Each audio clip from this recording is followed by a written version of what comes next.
Let's move on. So we're gonna start a little bit with adolescent development, right? So I'm gonna touch on a lot of things super brief. So adolescent development is a fascinating and transformative phase that bridges childhood and adulthood. What that just means, that's just fancy for saying that there's a lot of things happening within you, right? In you, around you, right? A teen development it goes by super fast, and it's a lot of changes. We have physical changes, intellectual changes, emotional and social changes as well. But we also have something that we're facing challenges and stressors. So maybe there were things when you were younger that maybe you guys didn't really care about, like, I don't know, your mom would make you wear plaid pants with like a big hoodie and like you're like, I don't care, it is what it is. Or like light up shoes, right? So it was like, it's cool. I don't care about that stuff. But today, it's like, catch me dead wearing any of that, right? Right. So it changes. Things change, right? And that's adolescent development. Also, some of the bigger changes is your body, right? So maybe some of you guys have noticed that you've gotten taller, right? Maybe you've started to deposit fat in certain areas in your body as well. Maybe you're eating more, maybe you're eating less. So all of these have to do with physical changes. Another big change is your identity, right? We call it identity formation. So it's when you really start to think about what you like, what you don't like. It also talks about your values and your beliefs, right? At this stage, you're letting go of things that you used to like to really focus on the things that you love, right? So maybe when you were younger, you used to do jiu-jitsu, boxing, you used to play instruments, you used to do all these things. But now as a teenager, you're like, hey, I don't really care about none of that stuff. I really want to focus on like instruments, right? I really want to focus on like going to school. So your interests will change and things will happen as you're getting older because you're getting to know yourself better, right? So I think I'm gonna keep going. So pretty much in our adolescent development, we go through a lot each day. Our bodies keep track of everything, even when we think we're doing okay or when we think we're doing fine, right? And this is something that if we explore a little bit further, this is where our mental health comes in, right? It's not to say that little kids don't have like maybe some mental health problems or I don't want to say issues, but some issues. But usually, a lot of the things we can notice more in adolescence. And we'll get into it right now. So the thing with mental health includes our emotional, psychological, and our social well-being. So that pretty much encompasses what it is, right? It's not like, like I can't really walk because I can't walk all my life. So it's not usually like physical, even though it can come up physical, which is another conversation. Okay, so how it affects the body, the mind, and learning. So whenever you are not feeling okay, then it really makes it harder for you to focus, right? And we're talking about maybe you're in the classroom and you're not really able to, whenever you're not feeling okay emotionally, maybe you're not able to complete your work. Maybe you're not able to sit in the classroom. Maybe you are not able to really communicate with your teachers, right? So it changes just the way that you can focus. It also changes the way that you communicate. So you're no longer communicating maybe in a healthy way with like your friends or your family, right? And so what happens is that this just increases. It increases that stress that you're feeling. And then sometimes we can cope in ways that are probably not healthy or probably not okay, right? So, how do you know? So it says good mental health helps us enjoy life and deal with life challenges, right? So on here you can't see it because it's blurred out, but it says red flag, right? So then how do I know when maybe it's time for me to ask for help, right? How do I know when it's maybe time for me to say, hey, I really need to talk to somebody, right? So I'm gonna mention some of these like red flags, right? So sorry, I have my notes down here. One of the first things is like maybe you lose interest in activities that you used to enjoy, right? So voy en español también, para ver si a lo mejor, ¿para qué? Porque quiero que todos entiendan un poquito, right? De lo que es salud mental. So, en las otras pantallas estábamos hablando un poquito de lo que es un desarrollo cuando están en adolescentes. Y la mayor parte es que hay cambios que son muy, muy grandes, ¿verdad? Físicos, mentalmente. Ahora estás a lo mejor pasando por cosas que antes no era un big deal o no era algo grande, right? So, para salud mental, la salud mental incluye nuestro bienestar emocional, psicológico y social. So, muchas de las veces va a afectar cómo nosotros pensamos, nos sentimos o también cómo actuamos, right? So, cuando no nos estamos sintiendo muy bien mentalmente, eso va a afectar no nada más nuestro cuerpo, pero va a afectar cómo nosotros estamos aprendiendo, ¿verdad? Como por ejemplo en la clase. A lo mejor cuando no te estás sintiendo muy bien emocionalmente, entonces no vas a estar muy enfocado en la clase. No vas a poner atención, no vas a tener ganas de completar tus trabajos. También afecta la manera en cómo te comunicas. Porque cuando no te estás sintiendo bien emocionalmente, muchas veces no tenemos esa confianza, ¿verdad? Personas que antes confiabas, como tu mamá o tu papá, o tus amigos o hermanos, ahora ya no estamos tanto en confianza con ellos, ¿verdad? Porque esto viene de cómo nos estamos sintiendo. So, ¿cuáles son las advertencias que a lo mejor nosotros podemos ver? Para poder, a lo mejor esta es una advertencia que yo necesito pedir ayuda o yo necesito hablar con alguien, ¿ok? So, lo voy a decir en inglés y luego lo voy a decir en español. So, en inglés, it would be lose of interest in an activity that you once enjoyed, right? So, if you really love to play soccer, and now all of a sudden, you don't necessarily like to play soccer anymore. Also, you have low energy or you're always just wanting to sleep. Like, usually it's always like, I'm just going to go to bed.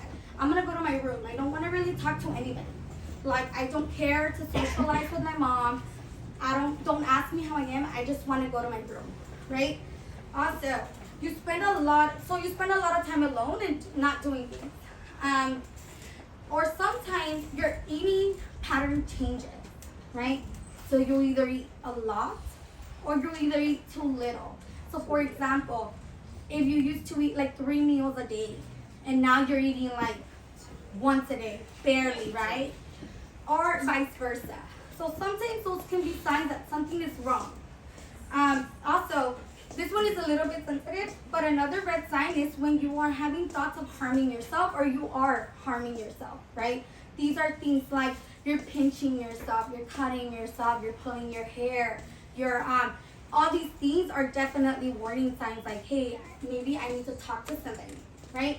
And then the last warning sign, there's more, right? But the last warning sign that I'm going to talk about is when you probably or are having any thoughts of suicide.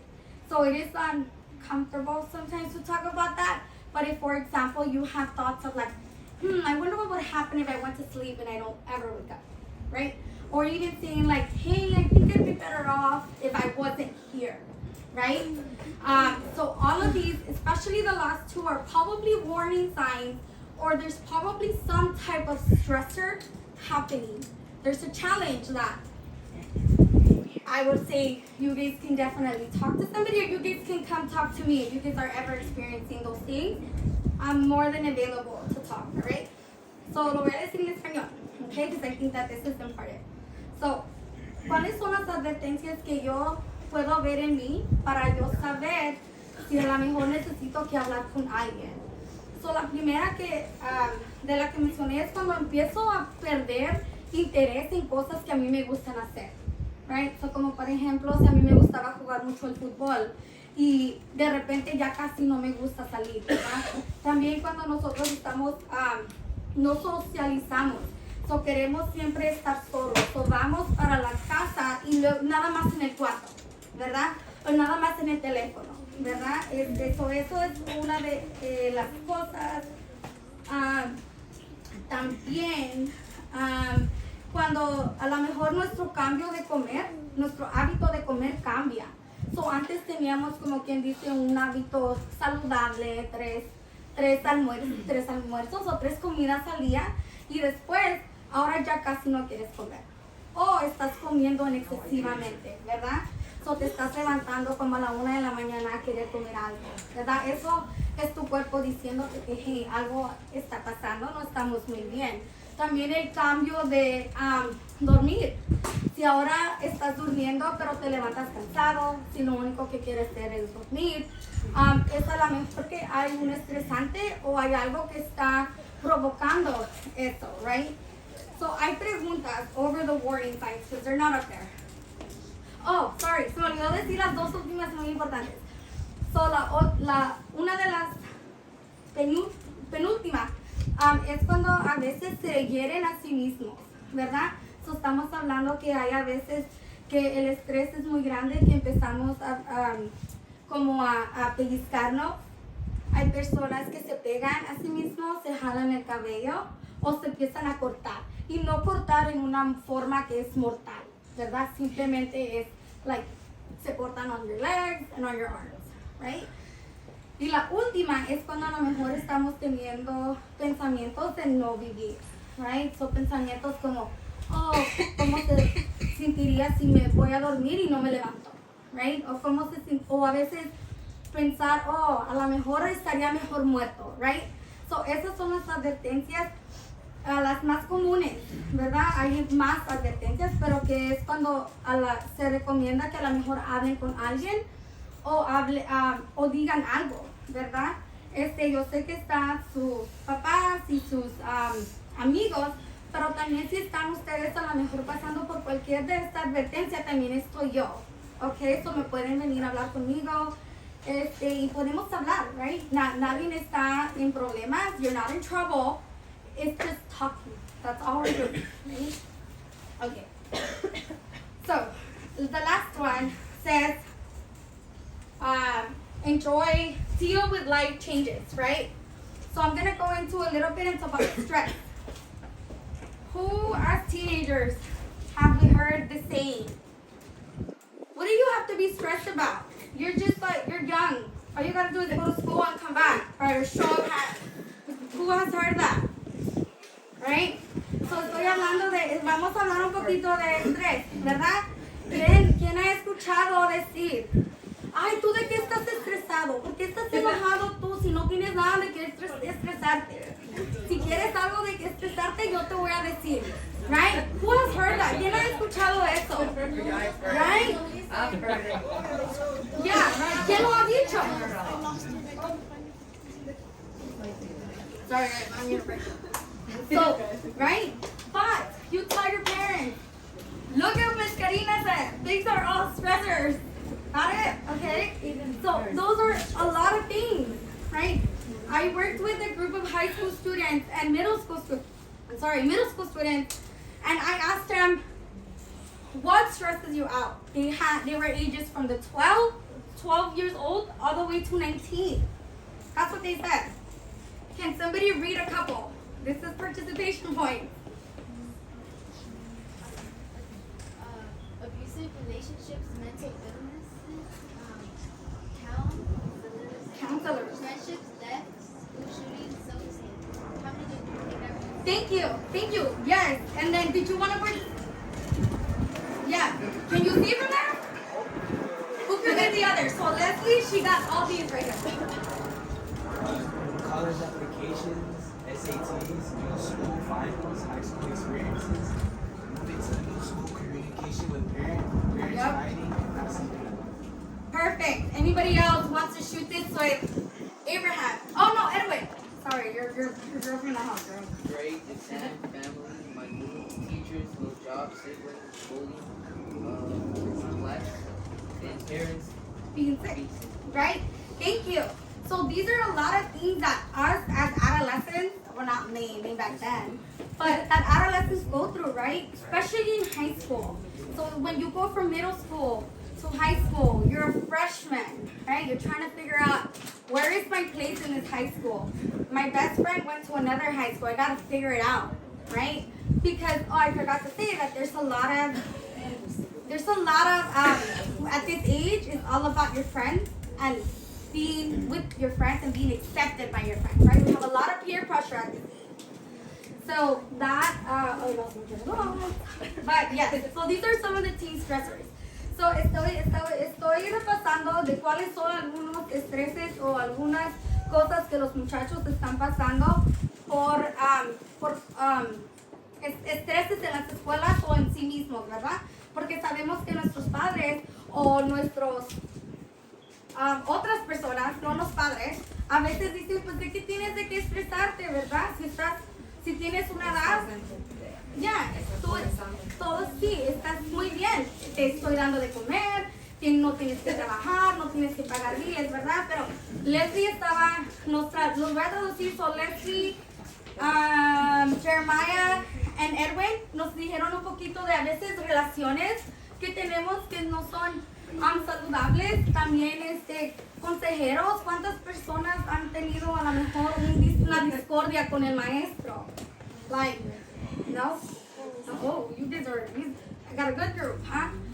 College applications, so aplicaciones de colegio. ¿Dónde empiezo? FAFSA this year is who's a senior? No, nobody's a senior? Oh, you guys are lucky. The FAFSA application is terrible this year. Pero, ¿verdad? Aplicaciones. Yéndose a una nueva escuela. A veces teniendo expectativas grandes, ¿verdad? Creo que esta también es una grande. Que cuando estás en la clase y a lo mejor no estás haciendo algo correcto, luego tus papás quieren saber, ¿por qué no estás pasando esa clase? ¿Qué es lo que estás haciendo? ¿Verdad? So, son expectativas muy grandes y a veces eso nos causa estrés. So, I'm going to continue. So, I want to do a mini activity. Quiero hacer una actividad muy chiquita. ¿Cuántos tienen teléfonos? Everybody's hand should go up. No? Because you're a liar if you say you don't.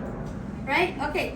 So what I want you to do is I want you to take your phone out and I want you to go to menti.com.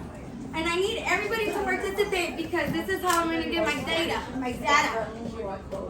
Or you can scan the QR code that's not super great. But if you go to menti.com, it's going to ask you to input this code. These are how you guys said that this is what you do when you are stressed out, right? Who can read some of these? Abraham.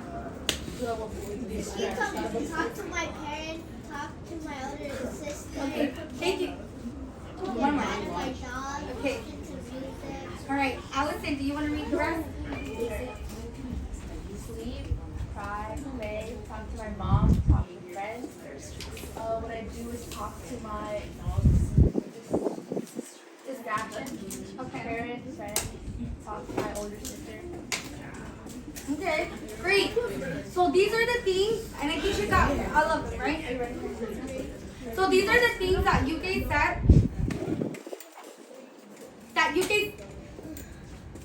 guys kind of do when you are probably feeling stressed out, right? So these are called, who can guess what they're called? Starts with the E and then ends with the G. Oh no, it's 2 words, CS. Yes, they're emotions, right? So all of these things are produced by your emotions, right? And I'm looking for one more word. Starts with an E. It's 2 words. 2 words, 6 letters, 5 letters. You don't say that again? Coping skills. I was saying, what are all of these called? My bad. So these are coping skills, right? So what are coping? Oh, sorry. Let me go back real quick. Thank you guys for participating. That means a lot to me. Thanks. So what are coping skills? So coping skills is how we deal with stressful situations, right? Some coping skills can be healthy, some can be unhealthy. Voy a retroceder un poquito, perdón. So, estábamos hablando, la pregunta que se generó es ¿qué es lo que hacen ustedes cuando se sienten estresados, verdad? Y se leyó un poquito de lo que hacen y muchos decían, oh, me duermo, escucho música, creo que fue una, no me acuerdo muy bien, pero estos se llaman, son habilidades de afrontamiento, right? So, eso es lo que estamos hablando ahorita. Y hay habilidades de afrontamiento o estrategias que son saludables y que no son saludables. ¿Cuáles habilidades de afrontamiento son saludables? Which kind of coping skills are healthy?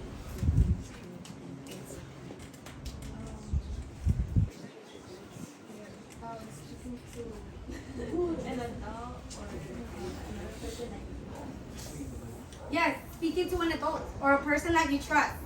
Right? Other healthy coping skills. Celeste. Reading a book that you like. Reading a book that you like, right?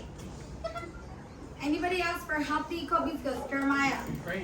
Praying. Right. Praying. Probably one of the most important. Right. Anybody else? Going for a walk. Yes. Going for a walk does wonders. Oh, do you want? Read the Bible. That's another one that's super duper important. And Miss Hermana Brenda is going to highlight a little bit about coping with God or letting God help us cope, right? Right. So, but let me move on to the next question. What are some unhealthy coping skills? Ashley.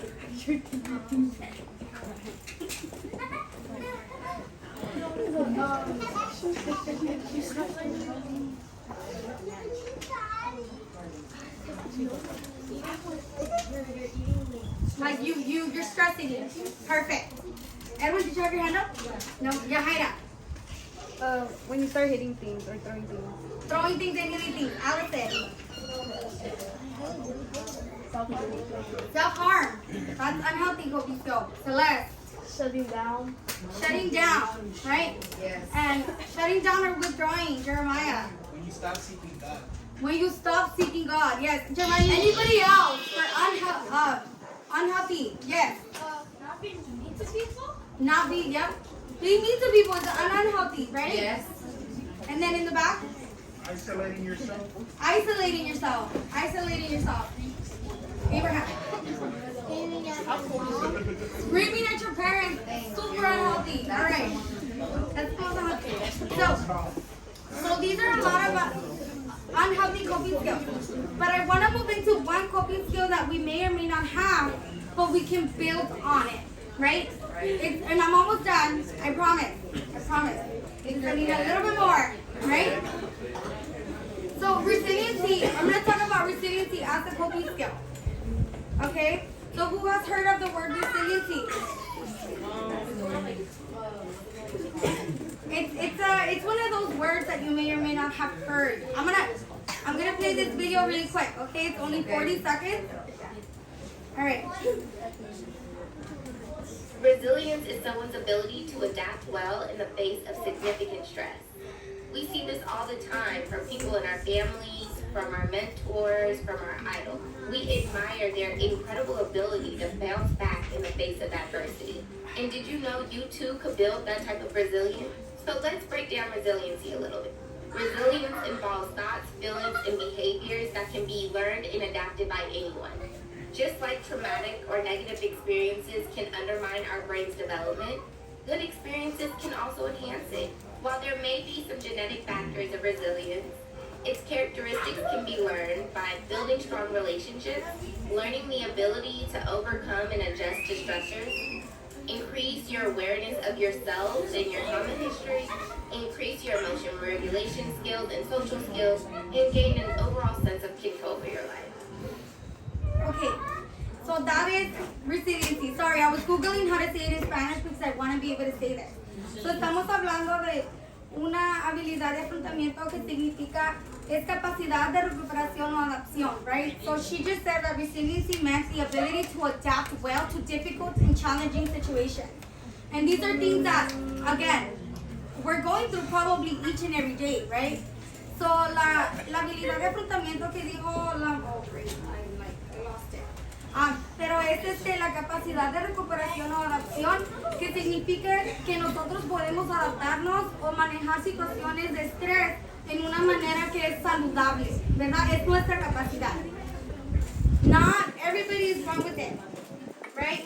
Nobody is born with it. We build it, right? Yes. So how do we build it? So, and for example, just really quick, an example of resiliency would be, and I just erased everything. would be like, for example, if you take an exam and you don't do the exam very well, right? Instead of maybe thinking like, oh my God, I'm not that smart, what happened? Oh, I feel so like bummed out. Then you say, you know what? That's cool. That just means that next time I have to study better, right? I gotta prioritize. I know that I don't know this, I am lacking this, so I need it. And I just went to the next slide, right?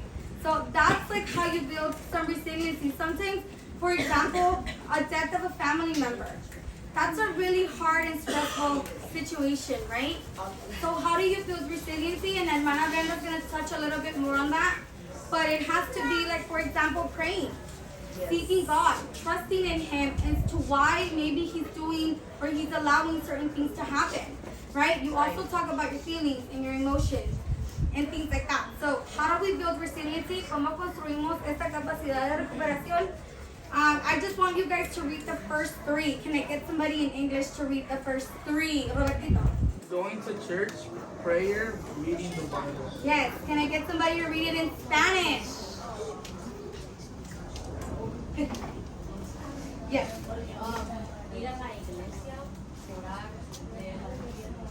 Yes, right? So I'm going to invite La Hermana Brenda. And these are other ways to build resiliency, but you get to read them. All right? And she's going to say something. Alright guys, as you guys ahí donde el Señor te va a ayudar. Hay un versículo de la Biblia que a mí me encanta mucho, que es Salmos 34:4, que dice: Busqué a Jehová y Él me oyó y me libró de todos mis temores. Muchas veces cuando estamos yendo a la escuela o quizá en la casa no tenemos padres que quizás nos comprendan, o quizás los amigos, la familia, personas cercanas a nosotros nos entienden. Dios te entiende. You have to believe that even though at such a young age, God is working on it. There's a purpose why you're going through certain things in life. Just like you guys are growing up and developing, that's the same way that we're growing up and developing in God, because He's preparing us. Todos tenemos un futuro, y así como vamos nosotros creciendo y estamos desarrollando, así mismo estamos desarrollando con Dios en nuestra fe. Cada cosa que ustedes pasen no es it's not a coincidence, no es una coincidencia, es porque Dios tiene planes para tu vida. So, cuando tú te sientas triste o tú sientas que no puedes, es ahí donde viene Dios y Él te ayuda y te saca y te levanta. Así dijo el rey David. Él pasó por muchas cosas, por muchos procesos, y es ahí donde nosotros miramos que Dios está ahí con nosotros. And it says, God will handle what you can't handle yourself. It is okay to ask for His help. He loves each and every one of you. By giving your worries to God, He will take that worry and replace it with peace. So, hay cosas que nosotros no podemos controlar, que solo yendo con Dios, pidiéndole al Señor, Él nos va a ayudar. Y es una parte que no debemos olvidar nosotros, de que cuando tenemos algún problema, siempre ir con Dios.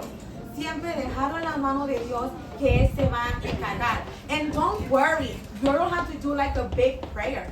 As long as you come to Him and you tell Him with all your heart, God, I need help. God, I want you to talk to me. I want to hear your voice. You don't have to say a big prayer where you have to just pour all your heart to Him. That's what He wants. Él quiere que nosotros derramemos nuestra alma a Él. Cuando you guys know that saying that said, cuando tú te humillas, Dios te está ahí con nosotros. That's what we have to do. But in no way do you guys have to feel that God is not with you, because He is with you guys at all times, every day, even on your biggest struggle. Like, let's say you're at school, He's with you guys. Do you guys have any questions? Or comment? No? Okay. So we're gonna. So I want to add on to that really quick. I had an activity that I'm not going to do because I just saw the time and it's 6:30 and I'm starving. I don't know about you guys. But so I'm not going to really do the activity, but I do want to share just a little bit about what Hermana Brenda was saying. So I went over a bunch of coping skills and a bunch of things that you can do and a lot of things that you can develop, right? But I just want to share a little bit about me, right? I grew up, my dad used to battle with drug substance addiction, right? So he used to do drugs. We used to live in a very, we just had what we needed, right? We didn't have a lot of things. We didn't have a lot of stuff, right? But the thing that I always remembered as a child at your age was every time I went to that school, I used to tell myself, if God is with me, then nobody's against me. Who is against me, right? And the other thing that I always carry with me till this day is as an adult that I am, I go through stuff. I tell myself, God will never give me something that I can't handle, right? If I am put in a position of challenge, if I am put in a position of stress, if I am put in this position where I'm vulnerable, right? I can do all these beautiful things that I have up there, but I think that the biggest thing that I do with myself is I just trust in God, right? Right. And I grew up in the church. I'm coming back to church, but that's just really what I do because I can do a million things, but if I don't have that faith and that connection with Him, make things work, yes, make things not work, then they don't. But I just wanted to share that about myself because there's a lot of stuff that happens at the scene. But I'm going to pass this flyer out. So we were going to do an activity, but we're not going to do it because we're short on time. Keep it with you. These are just ideas. It has been my experience that whenever you are going through a rough moment, your brain shuts down because that's what it does. It shuts down and you don't know what to do. And usually you do the thing that is the easiest and usually it's the unhealthiest, right? So then you forget. So I'm going to pass this out so that whenever you guys are having a really challenging moment, you can say, hey, like Miss Karina gave me like this list. Let me go through it and see what I can try because I'm not feeling my best today. And prayer is in there. So that should be number one, right? So are there any questions or are there any comments